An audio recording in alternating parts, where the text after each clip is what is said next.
Donc, merci de vous être déplacé à ce 5 à 7 conjointement organisé par le secteur Vivre Ensemble du Centre Justice et Foi et le Cerium, ici représenté par un de ses membres, à savoir la professeure Diala Hamza du département d'histoire de l'Université de Montréal, à qui je donnerai la parole dans quelques instants. Sinon, vous dire tout simplement que si vous voulez en savoir davantage, il y a quand même des personnes ici que j'ai jamais vues, qui veulent savoir ce qu'est le Centre Justice et Foi, ce qu'est le secteur Vivre Ensemble que je coordonne, qui est l'un des volets d'activité donc de cet organisme de la société civile québécoise qui fêtera ses 40 ans l'an prochain. Si vous voulez également connaître la revue Relations que nous publions, allez sur notre site internet www.cjf.qc.ca et vous pouvez également vous ajouter à nos différentes lettres d'infos pour être tenu au courant de ce que nous faisons, ce que nous publions, ce que nous organisons comme débat. Et vous pouvez trouver aussi toutes sortes d'archives d'activités publiques, de textes, de numéros, des différents enjeux que nous suivons relatifs à l'actualité politique, culturelle, religieuse, économique, religieuse, voilà, je l'ai dit. Merci donc au nom de tous mes collègues au Cerium de nous accueillir ici. Donc c'est d'autant plus apprécié qu'il s'agit de notre première activité publique depuis mars 2020, comme je l'ai dit tout à l'heure. Donc je voudrais tout de suite donner la parole à la professeure Diala Hamza du département d'histoire, qui est la répondante comme membre du Cerium, qui collabore donc avec nous cet après-midi. Est-ce que ça marche? Vous m'entendez? Oui, bah écoutez, bonsoir. Un mot très court pour vous exprimer ma joie à l'idée de cette collaboration donc, entre le Cerium que je représente ce soir et puis le Centre Justice et Foi. Une collaboration qui est la première peut-être d'une série, en tout cas je l'espère, sur ces questions qui nous tiennent toutes et tous à cœur, dans lesquelles moi personnellement je suis de plus en plus engagée, donc dans ma recherche et puis dans mon militantisme. Écoutez, donc je voulais juste attirer l'attention sur ces questions de justice écologique en relation donc avec un décentrement historique, en relation avec des questions de droits humains. J'ai eu l'occasion justement de pousser certains de mes collègues ici à l'Université de Montréal de réfléchir à ces questions de justice écologique en relation avec les questions de droits humains. Nous avons conjointement avec certains comités syndicaux, à vrai dire, mis en place ou organisé une conférence il n'y a pas très longtemps, le 22 avril, sur justement justice écologique et droits autochtones. J'ai participé aussi à laquelle normalement devait aussi se joindre Malcolm Ferdinand, qui n'a pas pu s'y joindre, mais nous avons réussi à organiser aussi autour de lui, Malcolm Ferdinand, auteur de... Ça va d'un très beau livre intitulé Une écologie décoloniale, penser l'écologie depuis le monde caribéen. Donc c'est avec très grand plaisir que je souhaite qu'on continue ces réflexions ici avec vous ce soir autour de Mohamed Amerméziane et de Yves-Marie Abraham, que je ne vais pas présenter et que je laisserai mon collègue Mouloud les présenter dignement et comme il faut. Voilà, je te cède la parole, Mouloud. Merci infiniment, Diala Hamza. Alors, je ne sais pas qu'est-ce qu'on peut faire pour améliorer le son des micros qui sont pour la période d'échange, mais on trouvera une solution. Le mien est excessivement fort, alors que celui-là est faible. Alors, pour le thème de la conversation de ce 5 à 7, il nous paraît important d'essayer de faire tenir ensemble des enjeux, en tout cas qui nous paraissent cruciaux, car la question écologique dans la conjoncture euro-atlantique actuelle, marquée notamment par d'importants débats de nature postcoloniale, c'est une question qui nous enjoint d'essayer de penser une sorte de multiplicité des causes qui mènent justement au bouleversement géologique, au réchauffement climatique, ce réchauffement climatique justement, qui est porteur de toutes sortes de conséquences, des conséquences qui sont à la fois multiples et bien entendu différenciées. À travers la discussion de cet après-midi, nous caressons en tout cas, entre autres, le souhait de mieux comprendre pourquoi l'économie fossile elle-même ne pouvait naître sans la mise en œuvre d'un nouvel ordre géopolitique qui a supposé la domination impériale de certains espaces et l'exploitation de leur population par voie de conséquence. Cette exploitation aura aussi conduit à une sorte de dissémination des cadres juridico-politiques et philosophiques hérités de l'impérialité européenne et du processus de sécularisation qui lui a été concomitant. Mohamed Amer Meziane y reviendra. Mais voilà que ces notions que je viens d'évoquer, sécularisation notamment, impérialité, ne sont pas toujours interrogées et leur part d'antinomie échappe souvent aux analyses. Je suis donc, cela dit, très heureux que cette discussion se fasse en partenariat avec le Cerium et aux côtés de Diala Hamza, justement, qui est une historienne qui connaît bien cette période historique et l'espace géographique qui a été l'objet de cette dissémination. C'est donc dans l'analyse de ces enjeux que nous entrevoyons, en tout cas, les avenues qui sont peut-être fécondes et qui peuvent justement approfondir notre compréhension de cette notion d'anthropocène. C'est pour ça que nous avons placé la thématique de cet après-midi sous le thème de l'anthropocène, nouvelle perspective. Alors je suis également heureux de voir qu'Yves Marie Abraham et Mohamed Amer Meziane acceptent de se prêter au jeu d'une discussion qui pourrait nous permettre, en tout cas, je l'espère, d'enjamber certains écueils en vue de penser donc un imaginaire écologiste alternatif et aussi d'imaginer des réponses communes. J'emploie le mot commune, le mot est important, puisque la question des communs, c'est une question que nous espérons, en tout cas, qui sera en résonance avec la décolonisation de l'imaginaire de l'accumulation infinie, dont parlent justement les objecteurs de croissance, qui sont des interlocuteurs importants sur le plan intellectuel de Yves Marie Abraham. Voilà, alors, ce qui est prévu comme déroulement, c'est donc de donner la parole dans un premier temps à Mohamed Amer Meziane, qui est de passage ici à Montréal. Au nom de mes collègues, je le remercie. Mohamed Amer Meziane, donc, je vais présenter tout de suite. Il aura 15 minutes pour présenter l'originalité de sa thèse, qui pourra injecter dans le débat des éléments nouveaux, justement, pour appréhender cette notion d'anthropocène à nouveau frais. Alors, Mohamed Amer Meziane, il est philosophe, il est agrégé et docteur de l'Université Paris 1 par Panthéon-Sorbonne. Il est actuellement enseignant-chercheur à l'Université Columbia à New York. Il sera professeur titulaire à partir de l'automne 2023 à l'Université Brown au Rhode Island. Ses recherches examinent notamment les rapports entre empire, sécularisation et crise climatique depuis le XIXe siècle. Il a récemment publié son premier livre qui a pour titre « Des empires sous la Terre » avec un sous-titre important, « Histoire écologique et raciale de la sécularisation » aux éditions La Découverte en 2021. Il est l'auteur de nombreux articles en français comme en anglais qui portent sur Hegel, Marx, la théorie décoloniale, l'anthropologie du sécularisme. On va voir qu'est-ce que ça signifie au cours de la discussion. Également des mondes musulmans, l'histoire de l'Algérie coloniale, la question amazigh, qui signifie la question berbère. Si vous voulez en savoir davantage, il y a un texte qui a été publié dans un numéro récent, il y a peut-être une année de ça, de la revue Relations. Mohamed est également membre du comité de rédaction et contributeur régulier de la revue Multitude, que je vous invite sincèrement à découvrir, revue magnifique, intellectuellement, politiquement aussi, du bon côté. Mohamed a aussi d'autres qualités. Il est notamment musicien. Je l'ai entendu jouer, j'ai joué lundi dernier. Voilà, c'est pour détendre l'atmosphère, Mohamed. Tu as 15 minutes. Ouais, ça marche. Bon.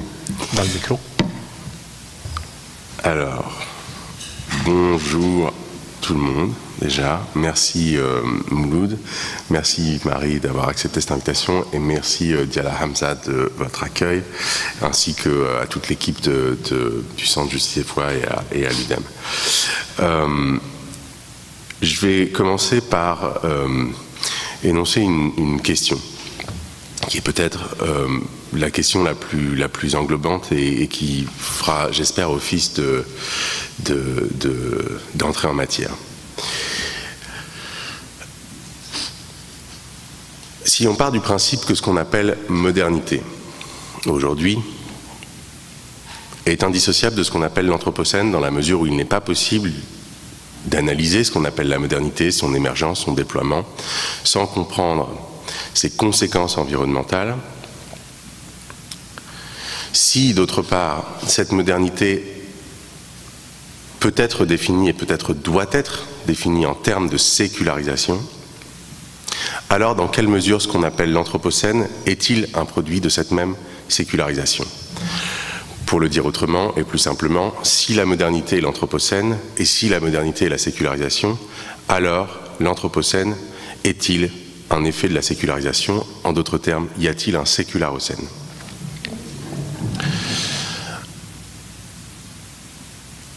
Je ne vais pas répondre à cette question, je vais en poser d'abord une autre. C'est pourquoi cette question, je ne dis pas forcément une réponse positive à cette question, mais pourquoi cette question n'a-t-elle jamais été posée par les courants écologistes et les intellectuels qui appartiennent à ce courant, alors qu'elle semble être inscrite dans ce que j'appellerais les coordonnées de la modernité politique et au fait les coordonnées d'analyse de la modernité politique. Ce que je veux dire par là, c'est que la notion même de modernité a été forgée à travers la notion de sécularisation. Et il est extrêmement classique, en vérité, traditionnel, de définir la modernité en termes de sécularisation, c'est-à-dire de considérer que ce qu'on appelle le monde moderne est le produit du processus de sécularisation. Et ce qui est étrange, c'est qu'au fond, cette catégorie est disparue d'une certaine manière des débats et qu'on ait d'une certaine manière effacé cette catégorie dès lors qu'il s'agit de penser au fond les conséquences environnementales de ce qu'on appelle la modernité politique. Il serait probablement trop simple de suggérer que l'eurocentrisme explique, seul en tout cas, l'absence de cette perspective dans les débats écologistes, puisque précisément les courants décoloniaux ou postcoloniaux eux-mêmes l'ont mise de côté, cette question aussi. Deuxième hypothèse. On dit souvent que la croyance au progrès relève d'une sorte de sacré.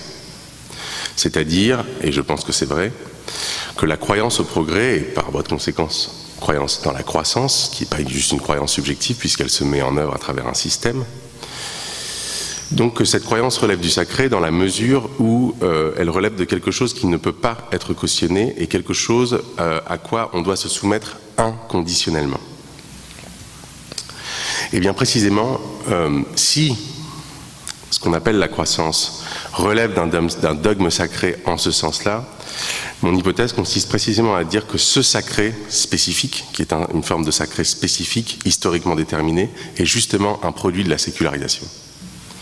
Ce qui veut dire que la sécularisation n'est pas le déclin ou la disparition du religieux, c'est sa reconfiguration dans le monde moderne.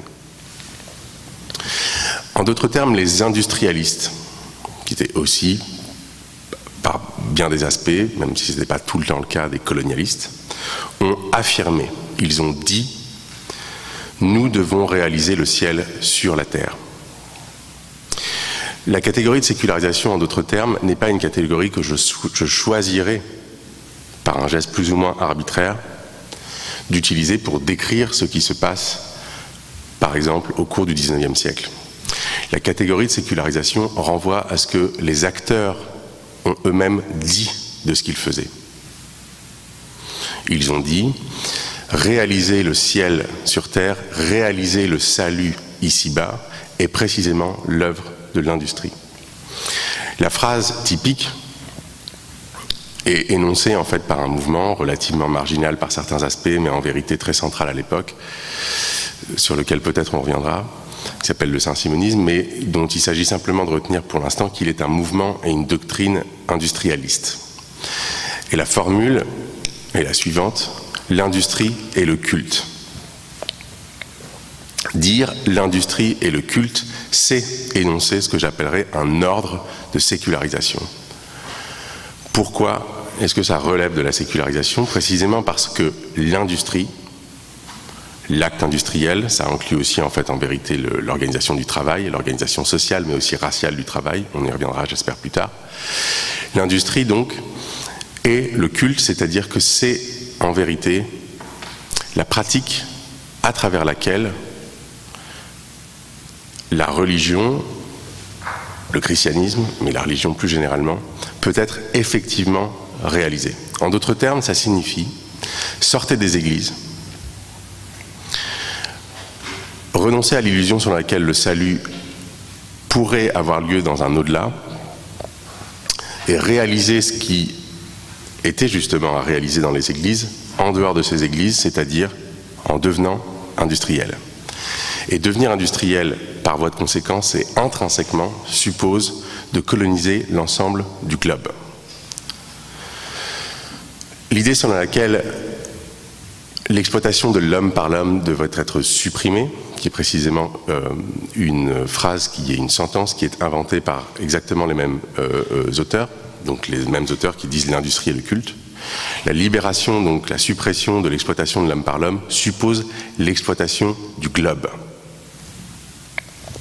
Et l'exploitation du globe, c'est nécessairement la colonisation du globe et la racialisation des populations de ce globe. La sécularisation est donc un ordre dans la mesure où c'est ce que disent les industrialistes de ce qu'ils font. Répète ça.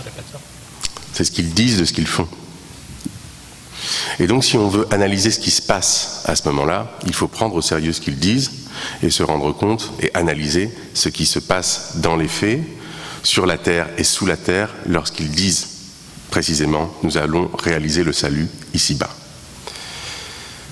La sécularisation est un ordre parce qu'elle est adressée. Non pas qu'elle demande aux populations leur avis, mais elle est adressée comme un ordre, c'est-à-dire que c'est une injonction, un impératif qui est donné aux populations de s'adapter et de mettre en œuvre, au fond, ce projet, cet ordre qui est l'industrialisation. Mais c'est un ordre aussi qui est fait, non pas simplement aux humains, mais au ciel lui-même, de se réaliser ici-bas. C'est un ordre aussi dans la mesure où dire ceci et mettre en œuvre ce type de modernisation, si vous voulez, c'est aussi organiser l'espace d'une certaine manière, c'est-à-dire créer un ordre au sens de mettre en ordre. D'où le fait qu'il ne s'agit pas simplement d'un discours, il s'agit d'un discours qui s'articule à un certain nombre de pratiques qui ont effectivement transformé et déterminé l'émergence du monde dans lequel nous vivons. Ce que j'imagine vous appelleriez le mal de l'infini, à mon sens en procède. Je suis absolument d'accord avec le fait de dire que nous faisons face à une contradiction en acte, qui est que la civilisation dans laquelle nous vivons présuppose, et c'est absolument irrationnel et d'une certaine manière relève de ce qu'on pourrait appeler une forme de fanatisme, présuppose donc l'idée selon laquelle il y aurait une infinité de ressources disponibles sur Terre. À mon avis, et à mon avis c'est aussi ça qui me manque dans les débats sur l'écologie, cette présupposition dans toute son irrationalité ne provient pas seulement de la religion, ce serait trop indéterminé comme thèse, ça procède précisément du fait que les doctrines industrialistes ont sérieusement énoncé l'idée selon laquelle les prédicats divins devaient précisément être transformés et transférés sur Terre. L'infini divin a été en fait attribué à des activités terrestres. À mon sens, toute idée d'une réalisation d'un bonheur terrestre, toute idée selon laquelle ce qu'on appelle le salut pourrait être réalisé ici-bas à travers l'organisation d'une civilisation telle que la civilisation industrielle, cette présupposition donc est, à mon avis, au fondement de ce qu'on pourrait appeler précisément le mal de l'infini et donc du coup de ce qu'on pourrait appeler la forme de sacralité proprement moderne. Bref, pour résumer ce que je viens de dire, il me semble possible du coup d'utiliser la formule suivante: la critique du ciel a bouleversé la terre. En d'autres termes, en voulant réaliser ici-bas ce qui était imaginé comme faisant partie d'un au-delà, en voulant donc le réaliser ici-bas, on a transformé la terre elle-même. Les conséquences de cette hypothèse sont multiples. Il ne s'agit pas de supposer qu'il devrait y avoir un retour à une forme théologique prémoderne. Il s'agit plutôt de dire au moins deux choses. Soit nous sommes capables de renoncer à tout salut. Pour le moment, la civilisation moderne n'a pas été capable de renoncer à tout salut. La civilisation moderne a été capable d'essayer de réaliser le salut sur Terre. Et ce qu'il en résulte est le désastre qui est déjà là et qui nous attend. Soit on renonce au salut sur Terre, ce qui est une autre hypothèse et une autre possibilité. Pourquoi utiliser le concept de sécularisation et quel est son lien au colonialisme et pourquoi une analyse des dimensions coloniales de la crise environnementale qui ne prend pas en compte la question de la sécularisation est à mon avis limitée. Parce que, à mon sens, ce n'est pas seulement à partir de 1492 que l'ensemble des conditions qui ont mené à ce qu'on appelle la crise climatique étaient réunies. Ça ne veut pas dire qu'à ce moment-là, quelque chose ne se soit pas passé, quelque chose de fondamental s'est passé, mais c'était une condition nécessaire mais non suffisante de ce qu'on appelle aujourd'hui, d'une certaine manière rétrospectivement, la crise climatique ou le dérèglement climatique. Pourquoi ? Il y a eu une transformation du colonialisme, une transformation de sa nature, une transformation de son extension d'une certaine manière, à partir de la fin du XVIIIe siècle et au cours du XIXe siècle. À mon avis, ce sont ces mutations spécifiques qui ont conduit réellement, participé réellement à l'émergence de ce qu'on appelle aujourd'hui l'Anthropocène. Bref, ce n'est pas seulement le colonialisme lui-même, mais ce sont les mutations spécifiques qu'ont connues les empires européens à partir du XIXe siècle qui expliquent plus précisément l'ère dans laquelle nous vivons. Pour analyser ces mutations, il me semble que le concept de sécularisation est inévitable. Il permet de décrire l'enchevêtrement, l'interdépendance entre plusieurs transformations. La première est d'ordre géopolitique et géographique, dans la mesure où on a affaire, au fond, au déploiement d'une hégémonie européenne effectivement totalisante, dans la mesure où le colonialisme ne se concentre pas seulement en Amérique, mais précisément il parvient à s'étendre en Afrique et en Asie. C'est ce qui explique en partie la centralité idéologique de l'orientalisme dans ce type de colonialisme. La deuxième transformation qui est liée à la première, c'est qu'il y a une nouvelle dimension théologico-politique qui vient du fait que la conversion massive des indigènes au christianisme n'est plus la seule stratégie que déploie le colonialisme. Et au fond, lorsqu'on parle de mission de civilisation, c'est de ça dont il s'agit. Il s'agit du fait de racialiser les populations, non pas en considérant qu'elles doivent absolument se convertir au christianisme, mais précisément en disant il ne faut pas trop les convertir. La mission de civilisation consiste, par voie de conséquence, à trouver des substituts profanes, séculiers, à cette mission chrétienne.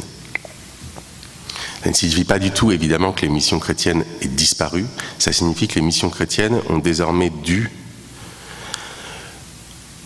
entrer en conflit, entrer en dialogue, parfois, évidemment, essayer de négocier avec des pouvoirs séculiers. La troisième transformation, à mon avis, qui est indissociable des deux premières, est précisément la manière dont le capitalisme se transforme spécifiquement à cette période. Et à mon avis, la manière de qualifier cette transformation est précisément de faire appel à la catégorie de capitalisme fossile, puisque c'est précisément au même moment que le capitalisme se transforme de manière spécifique, encore une fois, dans la mesure où c'est le début de, non pas d'une économie extractiviste en général, mais le début de l'utilisation en particulier du charbon comme un combustible fossile. Je ne peux pas expliquer, du coup, puisque je dois m'arrêter là, exactement tous les détails de la démonstration, mais je suis sûr qu'au vu des questions probablement que tu auras, Yves-Marie, on en aura l'occasion. Voilà, je vous remercie.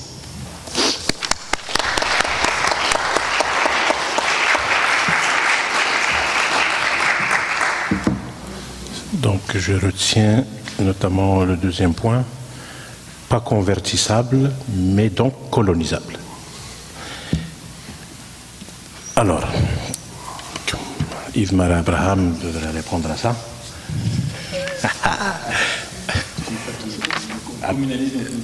Ah oui, attends, mais je te présente. Ah, mais quand même. Alors, merci d'avance. Yves-Marie est non, il n'est pas philosophe. Je me suis trompé de.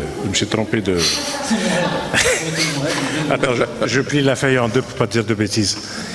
Yves-Marie Abraham est professeur à HEC, où il enseigne la sociologie de l'économie. Il mène des recherches sur le thème de la décroissance.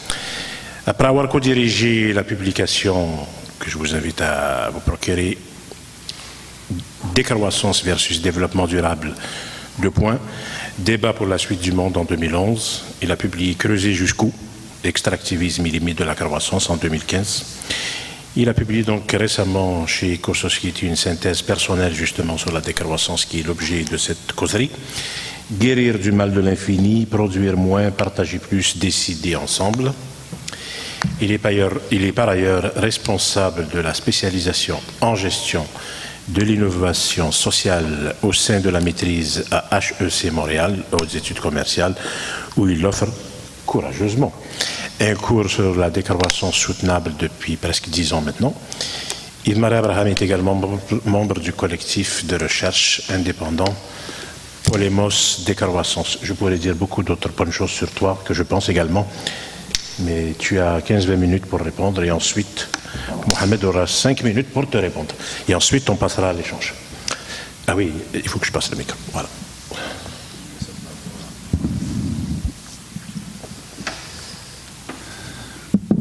Donc, merci beaucoup, Mouloud. Merci, Mohamed, d'avoir accepté de discuter avec moi.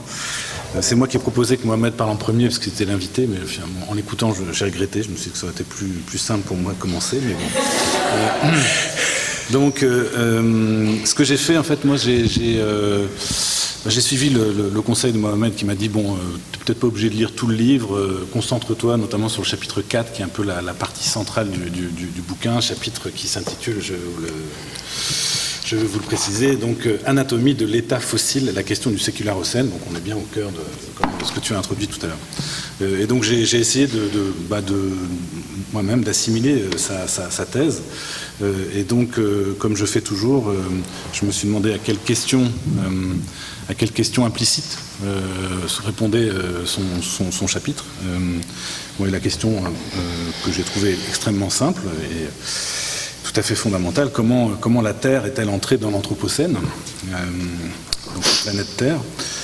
La réponse que j'ai trouvée dans ce texte, je le tiens en 3 points, je dirais.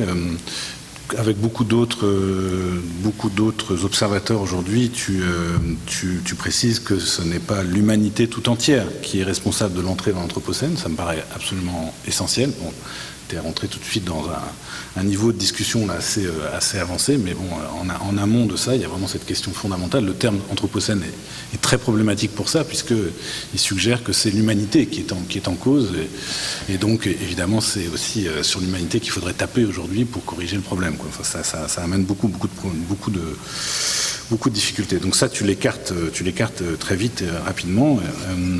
Mais donc, peut-être qu'une de tes contributions les plus essentielles dans ta tentative de réponse à cette question, c'est d'ajouter que ça n'est pas non plus le seul capitalisme qui est en cause dans l'entrée dans l'Anthropocène, comme le suggèrent tous ceux aujourd'hui qui se revendiquent plutôt du capitalocène, comme Andreas Malmö notamment.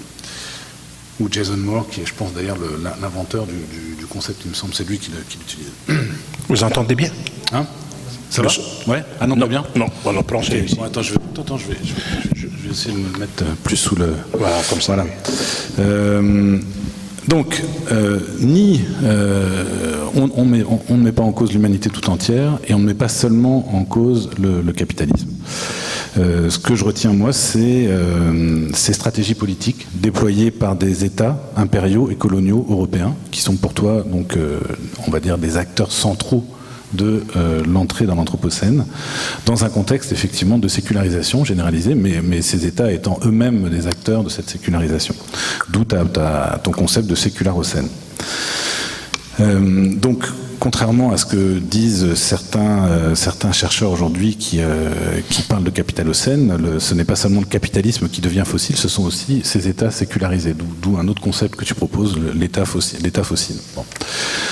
Comment émergent ces États fossiles, puisqu'il y en a plusieurs? Donc là encore, je partage ma compréhension de ma lecture. Donc ils se sécularisent, c'est-à-dire qu'en fait ils s'autonomisent par rapport à l'Église catholique dans une large mesure, quitte d'ailleurs concrètement à l'exproprier de ces terres. En fait, ça c'est un acte majeur. Donc là, c'est un des apports, je trouve, du travail de Mohamed. On ne se situe pas simplement sur le terrain des idées, des idées philosophiques, du concept, mais il y a énormément de références historiques très concrètes. Moi, j'ai découvert des choses que j'ignorais absolument concernant cette période. Donc sécularisation de ces États, c'est-à-dire autonomisation par rapport à l'Église catholique, laïcisation, donc libéralisation aussi par rapport aux religieux, avec cette mission qui émerge effectivement, qui est d'essayer de réaliser le paradis sur Terre en fait. Bon. Donc premier point.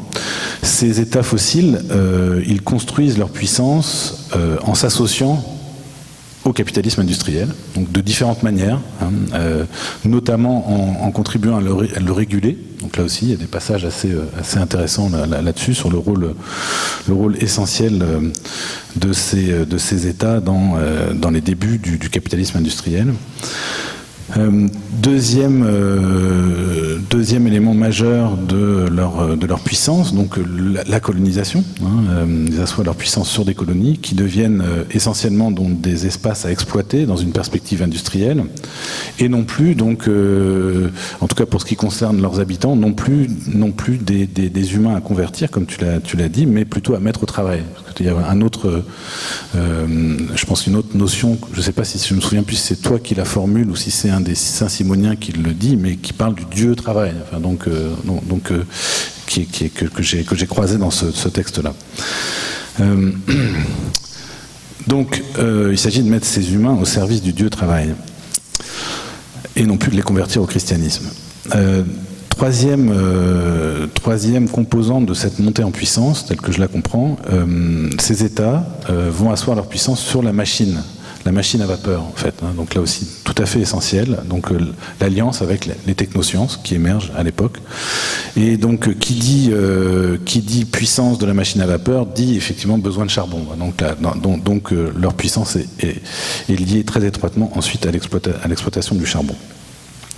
Ce qui suppose de prendre le contrôle du sous-sol, après avoir travaillé à son désenchantement, comme tu le dis finalement. Donc le sous-sol comme un lieu peuplé de toutes sortes d'êtres plus ou moins mystérieux, plus ou moins inquiétants.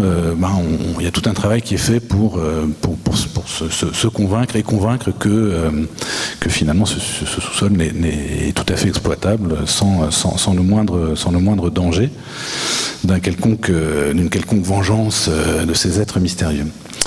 Donc c'est tout à fait essentiel. Et puis dernier point que j'ai noté, c'est sur lequel tu insistes quand même pas mal, il me semble. Cette course à la puissance, elle est stimulée, voire suscitée en fait par la concurrence entre États impériaux. C'est-à-dire que pour toi, c'est vraiment essentiel. C'est-à-dire s'il n'y avait pas eu cette concurrence entre États impériaux, notamment l'État français et l'État anglais, tout cela ne serait peut-être pas arrivé. C'est comme tu vas quand même jusqu'à te dire ça. Alors, c'est là où ta thèse est très, très subtile et complexe. C'est qu'en même temps, tu soulignes que, oui, cette concurrence a favorisé la montée en puissance de ces deux États notamment, mais cette montée en puissance a été favorisée par l'affaiblissement concomitant de trois grands empires, l'Empire ottoman, l'Empire mongol et l'Empire safavide. Tu m'as appris ce mot-là. Je ne connaissais pas ce terme pour désigner l'Empire perse. C'est comme ça qu'on le dirait peut-être. Donc voilà. Alors voilà ce que j'ai retenu de ta réponse à la question comment est-ce qu'on entre dans l'Anthropocène. Donc je dirais qu'en somme, l'entrée dans l'Anthropocène a, comme tu l'as souligné tout à l'heure, donc aussi des causes théologico-politiques. Pas seulement, on pourrait dire, économique, comme tendrait à le dire un certain nombre de penseurs marxistes aujourd'hui. Donc là, tu parles donc de cette mutation de l'impérialité et sécularisation. Donc en fait, tu vas à la fois sur le terrain des idées et sur le terrain des rapports de force politiques. En fait, donc tu vois, là aussi, c'est riche parce qu'on n'est pas juste sur un bras ou sur une jambe. On s'appuie sur ces deux dimensions essentielles. Par ailleurs, tu le dis, tu le soulignes, mais ça émerge de la lecture de ton texte, c'est que cette entrée dans l'Anthropocène, en fait, n'avait rien d'inévitable et de nécessaire, en fait. Une toute autre histoire géologique de la Terre aurait été possible, en fait. Donc l'événement Anthropocène, pour reprendre le titre du bouquin de Bonneuil et Fressoz, est un événement contingent, fondamentalement. En tout cas, c'est ce que je retiens de ta lecture. Ce qui converge avec mes convictions sur le sujet. Alors ça suggère finalement, puis c'est presque déjà une première question, ça suggère que l'arrêt du processus de réchauffement climatique suppose en fait une remise en question de la dynamique actuelle entre États néo-impériaux, donc, et sans doute leur affaiblissement. En fait. C'est-à-dire qu'il n'y aura pas de sortie de la catastrophe. Bon, on ne sortira pas de l'Anthropocène, on y est pour des milliers d'années, donc bon, ça, on ne va pas sortir de ça, mais on peut essayer de penser une atténuation de la catastrophe, et là, en te disant, on se dit, bon, bah, effectivement, on n'en sortira pas sans l'affaiblissement, la remise en question de ces États que j'appelle, faute de mieux, néo-impériaux. Je ne sais pas si ça peut te convenir. Donc voilà, ça c'est ma lecture. Les questions que je me suis posées et que je voulais t'adresser, il y en a trois sortes. Ouais, j'en ai 7, mais je les ai classées là. J'ai essayé de les classer. Bon. 30 secondes chacune. Non, mais c'est surtout pour, à la fois pour moi, d'ailleurs, c'est très égoïstement pour mieux comprendre ce que tu défends, et puis aussi pour t'offrir l'occasion effectivement de préciser certaines choses que tu n'as pas eu le temps de préciser. Donc d'abord peut-être 3 questions marxistes. C'est quand même un peu mon fond intellectuel de référence, on va dire. Donc tu reproches à ce que tu appelles un marxisme vulgaire de réduire l'État moderne à un simple instrument de la classe bourgeoise.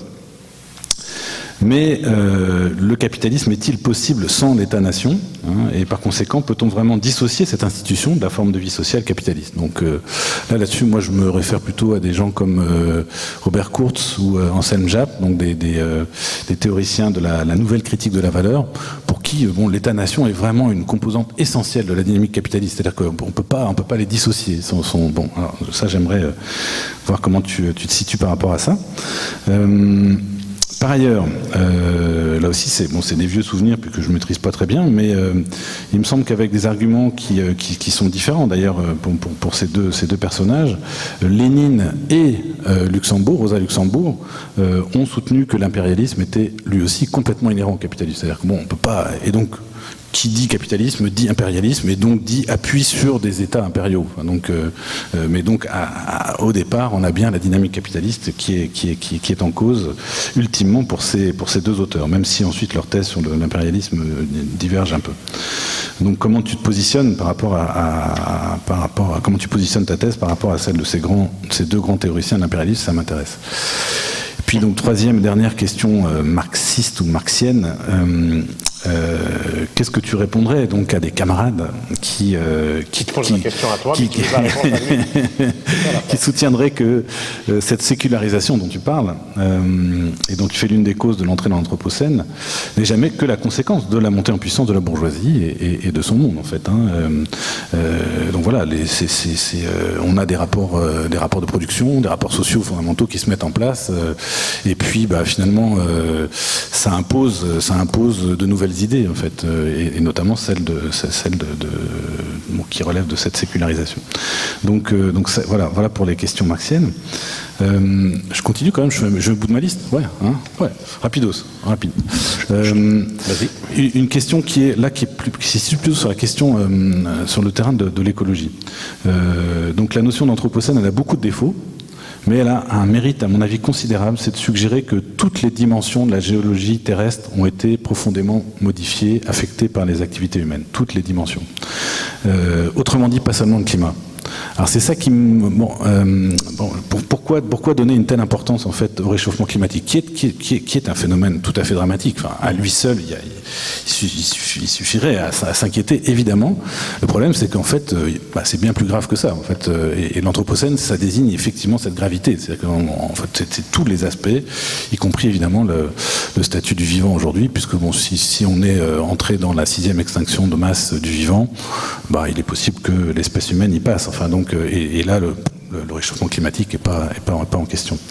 Donc ça m'intéresserait d'avoir ton avis aussi par rapport à ça. Pourquoi donner une telle importance au réchauffement climatique et donc aux fossiles? C'est vrai que très important, mais est-ce qu'on ne passe pas à côté de certains problèmes là? Et donc, est-ce qu'on ne minimise pas aussi la gravité de la situation? Alors en fait j'avais une question sur cette sécularisation qui pourrait avoir consisté finalement non pas à évacuer le sacré mais à le transférer. Et finalement tu l'as formulé, donc je suis très heureux de voir que tu rejoins quelque chose que j'ai essayé de bricoler dans mon bouquin, où à partir de ma formation en sociologie, j'ai repris Durkheim pour essayer d'utiliser Durkheim contre lui. Durkheim disant, comme tous les sociologues à son époque, voilà, notre monde, sa caractéristique, c'est d'être sans sacré, enfin, c'est d'avoir évacué le sacré. Et donc tu y arrives par un autre chemin, puis que je trouve drôlement convaincant, puis que je vais utiliser dorénavant. Donc, mais pour dire finalement, non, il y a transfert, mais il n'y a pas évacuation, il n'y a pas disparition. Et donc mais là tu l'as dit, donc je te questionne pas, au contraire, mais je me réjouis de voir à quel point là on se croise en tout cas. Deux points peut-être d'ampleur plus modeste, mais qui peuvent aussi être intéressants. Dans cette histoire de l'Anthropocène, il y a une autre forme sociale qui me semble jouer un rôle crucial, et qu'on ne fait que croiser dans ton ouvrage. Alors j'ai pas lu toutes les pages, donc peut-être que dans certaines pages il est plus présent. Mais cette forme sociale, donc qu'on ne fait que croiser, c'est les entreprises coloniales et notamment les fameuses compagnies des Indes, en fait, qui sont en fait les premières vraies entreprises capitalistes de l'histoire. Quand on fait l'histoire de l'entreprise capitaliste, quand on essaie de trouver l'origine de tout ça, c'est vraiment dans les compagnies des Indes qu'on trouve les traces les plus convaincantes de ce qu'on appelle aujourd'hui l'entreprise capitaliste. Et là, on a une forme sociale qui associe complètement une bourgeoisie marchande et des États, en fait. Donc, ils sont complètement indissociables, ils sont liés. Donc, j'aimerais aussi que tu me dises pourquoi tu ne leur donnes pas plus d'importance, ou est-ce que tu penses qu'il faudrait effectivement leur donner plus d'importance. Et puis, un dernier point de détail, qui est pas sans lien avec les communs dont Mouloud voulait qu'on parle. Oui. Tu parles donc du WACF, qui est un mode de financement de certaines activités, donc dans le monde musulman. Et tu racontes donc que les États sécularisés dans des pays musulmans donc finalement se sont réappropriés ces WACF. Mais tu nous diras ce que c'est, tu t'expliqueras mieux que moi. Et je me suis souvenu avoir un petit peu travaillé sur la question. Et en fait, c'est très proche. Il me semble, ce WACF, de ce qu'on appelle ici au Québec des fiducies d'utilité sociale, donc une espèce de dispositif juridique sous lequel on peut placer en fait des richesses pour qu'elles soient inaliénables en fait, des richesses vis-à-vis desquelles on est finalement dans un rapport de responsabilité, de co-responsabilité et pas de propriété en fait. Et j'ai l'impression qu'il y avait ça. Et je me demande si dans l'islam on n'a pas là des éléments, enfin dans l'islam, dans le monde musulman en tout cas, dans ces institutions islamiques, est-ce qu'il n'y a pas des convergences possibles effectivement avec la logique que j'appelle communaliste. Voilà. J'ai juste une question pour toi, 30 secondes. la façon que tu as de défendre la pertinence d'utiliser le concept d'anthropocène et les raisons pour lesquelles tu y tiens à cause de la multiplicité des phénomènes qu'il permet de pointer, est-ce que c'est un concept qu'on peut dater statistiquement? L'anthropocène? Oui. Ouais, le mot a été utilisé 2 fois, je crois, au XXe siècle. Ça n'a pas marché, ça n'a pas fait tache d'huile. Je crois que c'est en 2000, Paul Crutzen, donc un prix Nobel de chimie, dans un congrès qui a lancé ça. Mais non, nous ne sommes plus dans l'Holocène, nous sommes dans l'Anthropocène. Puis là, il y avait des journalistes, il y avait du monde, puis ça a marché. Donc c'est à peu près en l'an 2000, je crois que ça s'est fait. Alors après, ce que tu c'est l'entrée dans l'ère anthropocène. Alors ça, les géologues en discutent. Donc c'est une sous-catégorie de géologues qu'on appelle les stratigraphes qui travaillent sur cette question. Stratigraphes, c'est le mot qui travaillent sérieusement. Donc c'est ceux qui étudient les strates de la croûte terrestre et qui vont en fait soutenir l'idée que on ne devrait parler d'une nouvelle époque géologique. Alors ils ont toute une nomenclature. Hein, je crois que c'est époque là, que dans la mesure où on verrait à la surface de l'ensemble de la planète un certain nombre de traces, hein, de marqueurs qu'on retrouverait partout en fait. Alors effectivement, il y a quand même d'assez bons arguments en faveur de cette idée. Et alors ces stratigraphes plaident plutôt en faveur d'un anthropocène qu'on pourrait dater. Là, on parle de l'entrée dans l'Anthropocène, pas des causes de l'Anthropocène, mais de l'entrée dans l'Anthropocène, en nouvelle ère géologique, au milieu du XXe siècle, à peu près. Donc, avec des marqueurs comme l'apparition de nouveaux matériaux, du plastique, du béton, l'aluminium,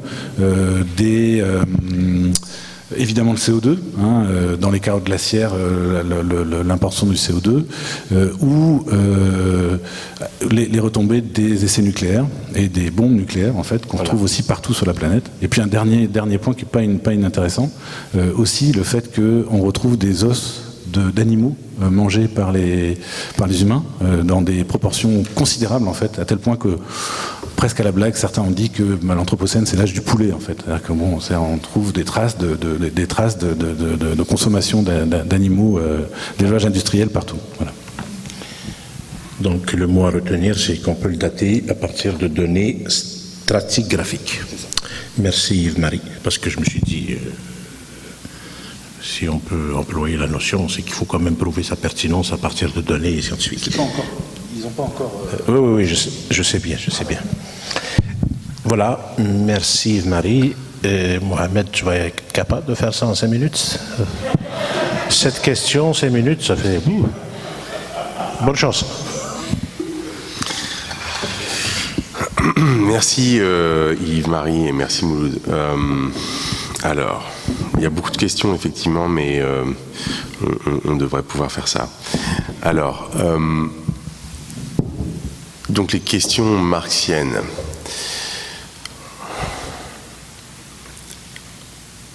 Donc, en fait, je vais te répondre en parlant de la question de l'accumulation initiale du capital. C'est une notion que je maintiens.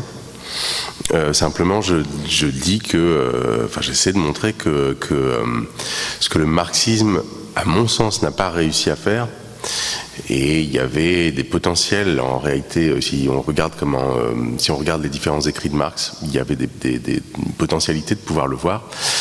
J'essaie de montrer que la sécularisation, en fait, fait partie du processus d'accumulation initiale du capital, ce qui a rarement été, à mon avis, vu et dit.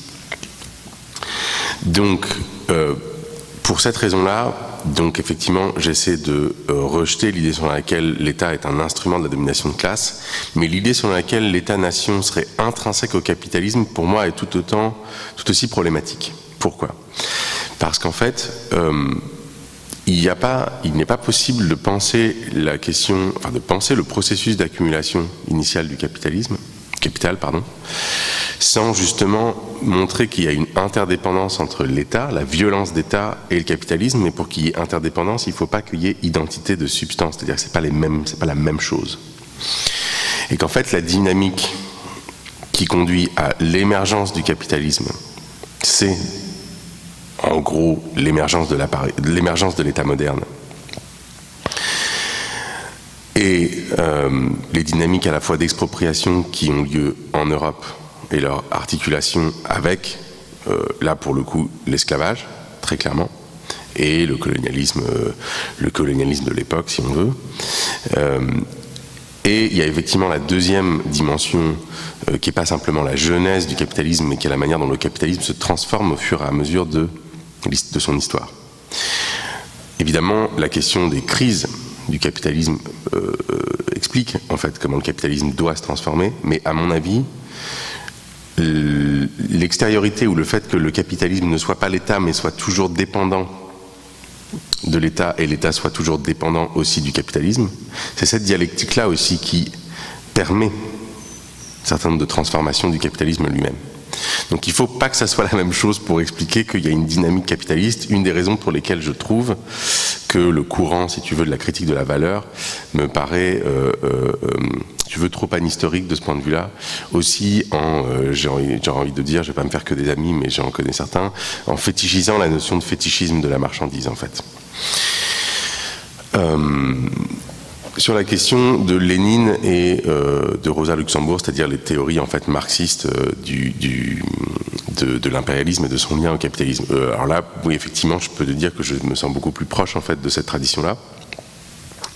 Et donc par voie de conséquence en fait de l'anticolonialisme lui-même en vérité, puisque les grandes figures de l'anticolonialisme, que ce soit des personnes comme Samir Amin, Fanon lui-même, enfin cette génération-là en fait parlait un langage qui était marxiste qu'on a souvent eu tendance à oublier, ce qui ne veut pas dire accepter le marxisme en tant que tel, ce qui veut dire dialoguer avec lui et le critiquer justement.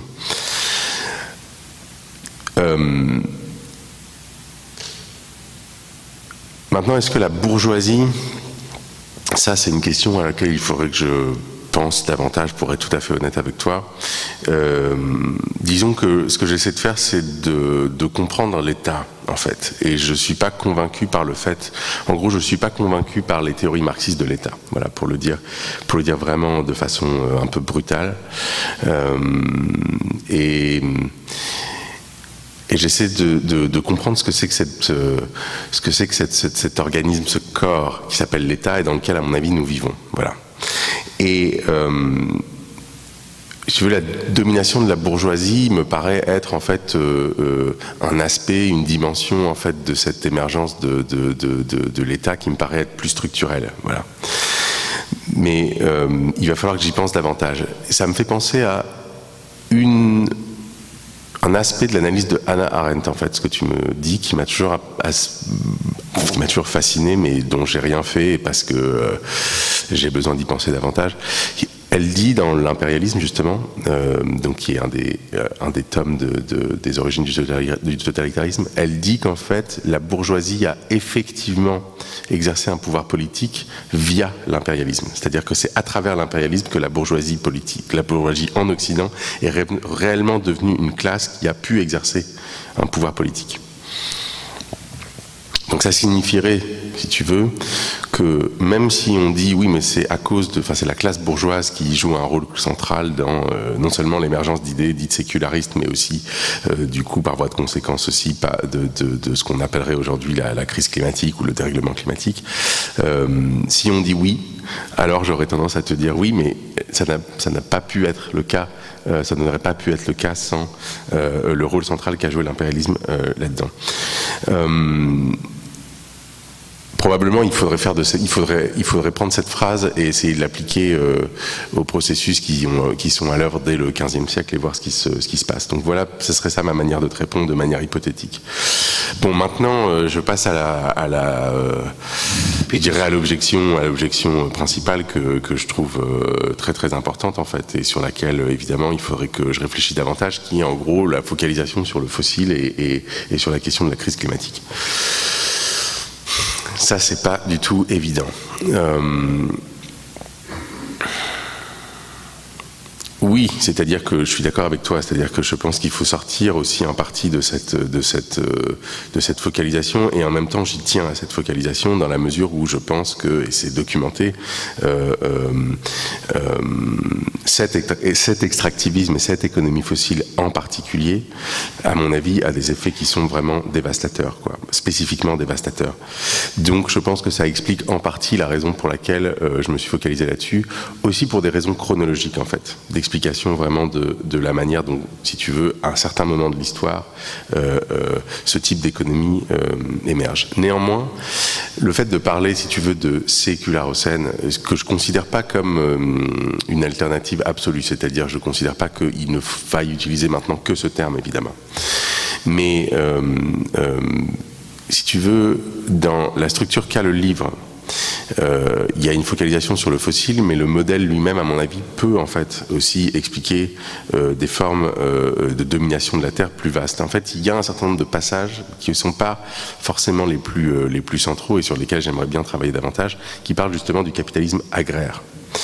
Donc, il s'agit aussi de comprendre comment la Terre elles-mêmes, les terres elles-mêmes ont été dominées et évidemment par voie de conséquence aussi ce qu'on appelle aujourd'hui de plus en plus les non-humains. Bon. Pourquoi est-ce que ça le permet d'une certaine manière? Aussi parce que il ne s'agit pas simplement de dire qu'il n'y aurait qu'une seule cause. Ça c'est l'autre chose que je voulais te dire et qui change un peu le débat à mon sens, ou les termes du débat, j'espère en tout cas, entre d'un côté le capitalisme et l'humanité comme deux candidats quand il s'agit de poser la question de savoir quelle est la cause. C'est que justement la sécularisation n'est pas une cause. C'est un ensemble de processus enchevêtrés qui permettent justement d'expliquer l'enchevêtrement des causes et la multiplicité des causes. C'est-à-dire comment, au fond, le colonialisme, l'État et le capitalisme, comment en fait ces trois types de pouvoir en fait non seulement s'articulent l'un à l'autre, mais participent en fait de la formation de certains types de processus, de dynamique. Et la sécularisation, c'est ça. C'est pas un acteur, c'est pas un sujet, ni l'humanité, ni le capitalisme. En ce sens-là, mais il est évidemment lié à la question du capital, comme tu sais. Bon, l'entreprise coloniale, ça c'est fondamental en fait ce que tu dis là, et ça me paraît être extrêmement important, sachant que, si je te comprends bien, tu es en train de dire que non seulement l'entreprise est au centre du problème, mais l'entreprise en fait a une origine coloniale. C'est ce que tu es en train de nous dire.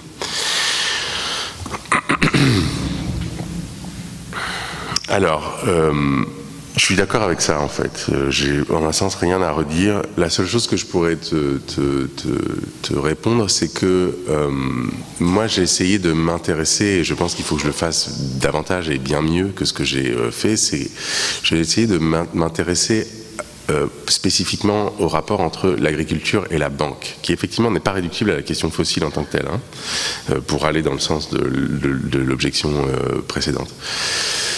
Dans la mesure où il ne me semble pas qu'il soit possible de penser vraiment la modernisation de l'agriculture et donc son devenir capitaliste. Il n'est pas possible de penser sa généralisation si on ne pense pas la manière dont en fait l'agriculture est devenue de plus en plus dépendante du crédit.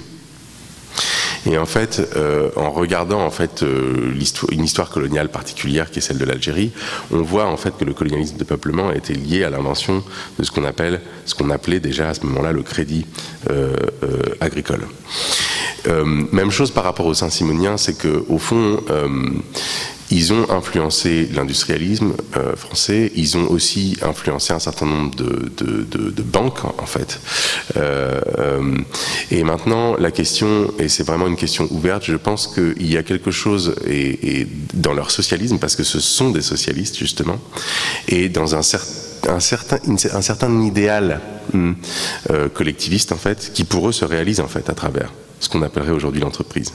Donc, d'une certaine manière, je vois ce que tu veux dire et je te retourne un peu la question en te disant qu'il y a un chantier, en fait, là.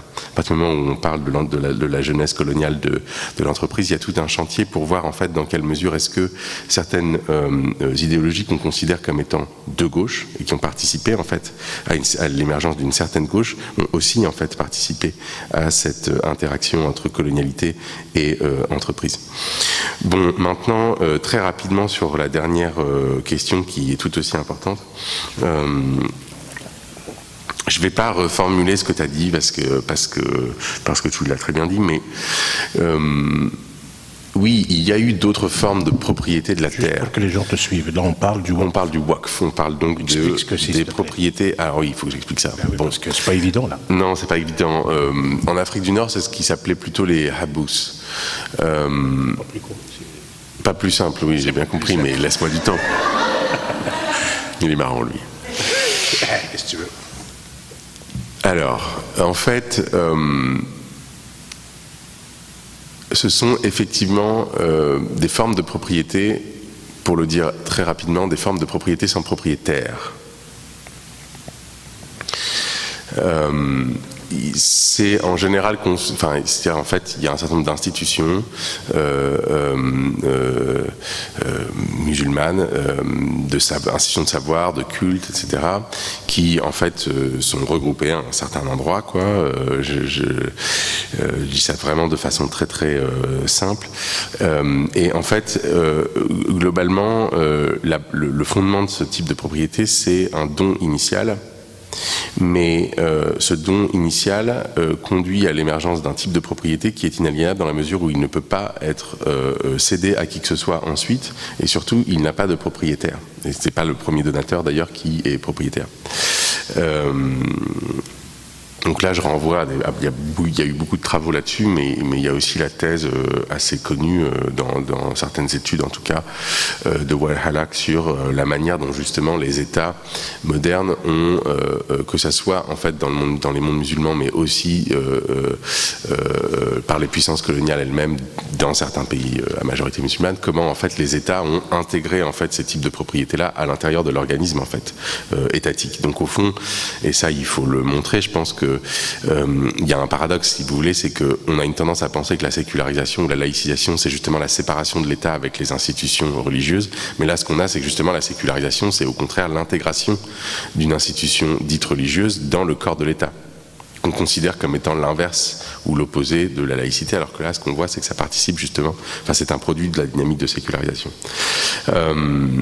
Donc voilà pour l'explication. Mais par rapport au commun, là je ne sais pas exactement, j'ai l'impression qu'il y avait une question implicite derrière ça, mais non, probablement pas. Voilà. Voilà, merci Mohamed, merci Yves-Marie. Je sais quand même que l'échange très riche, très fécond, c'est un chantier. Mais parfois c'est trop théorique aussi pour une discussion qui devrait avoir aussi pour vocation d'être à mi-chemin entre l'académique et le terrain. Donc on va essayer de combiner les deux univers, les deux dimensions. À ce stade de la discussion, la dimension théorique était indispensable. Cette discussion, elle est enregistrée et elle devrait éventuellement, si j'ose espérer que la qualité sonore est très bonne, elle devrait l'être normalement. Et donc elle sera disponible sur notre site internet dans les prochaines semaines. Voilà, merci infiniment. N'oubliez pas de vous ajouter à nos infolettres.